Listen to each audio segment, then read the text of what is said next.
There's no disrespect to the American people, but most of y'all can't even pay y'all electric bill. How y'all gonna afford an electric car?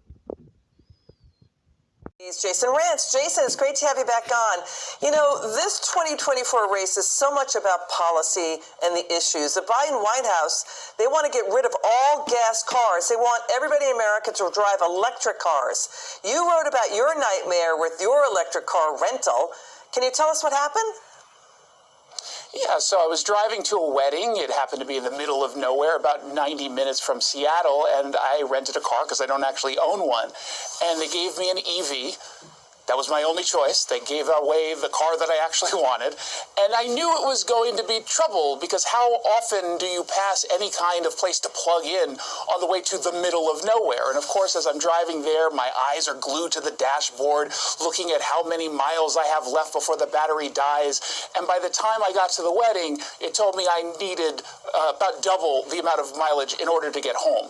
So throughout this entire wedding, I am trying to find a place to plug in. And the only place to plug in is a Tesla location, which I wasn't driving, so I was out of luck. I finally found one, a station like 30 miles away, and I'm driving down. It's very cold out. Apparently, batteries don't like the cold. Lots of hills.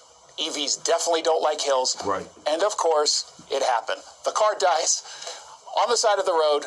I was there for hours trying to get a tow truck to pick it up. No one wanted it. What time? It was a little bit before midnight. It was around 9 o'clock. 7 to 9 o'clock was when this all started.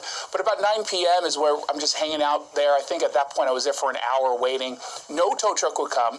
I was trying to get an Uber to come all the way out and pick me up, and of course Hertz, which I rented from, no help whatsoever.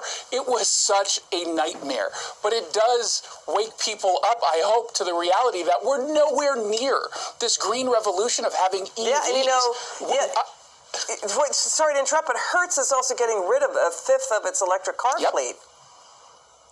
Absolutely, and they're making the right decision. They should unload all of them.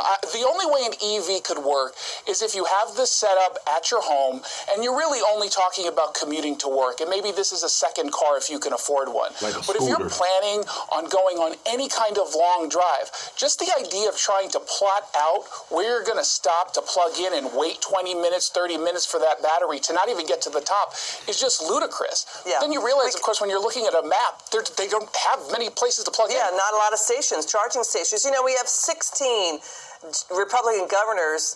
They're sending a letter to the White House. You got to stop it with the electric car push. It's hurting consumers.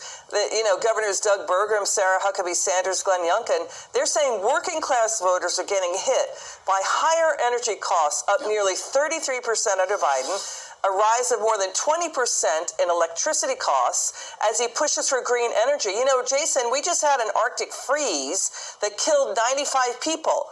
People also could not start their electric cars in this Arctic freeze. Did wind and solar keep people warm in that? No, of course not. And especially depending on where it is we're talking about, there are places like Washington State doesn't get a whole lot of sunlight for several months out of the year. And we try to do wind power, but wind generally, we just also had a cold snap. It was incredibly cold. Ironically, the largest supplier of electricity and natural gas sent customers a note telling them when it was about 10 to 15 degrees, turn down your thermostats because our electricity grid can't handle the overload. So does anyone truly believe that we're actually ready for a transition to electricity away from natural gas? It's just not going to happen. So you can't plug in your cars. You can't turn on your heat when it's cold out. That's not a great environmental policy. Sounds that way. Jason Rantz, thank you for sharing your story with us. We appreciate you. Thanks.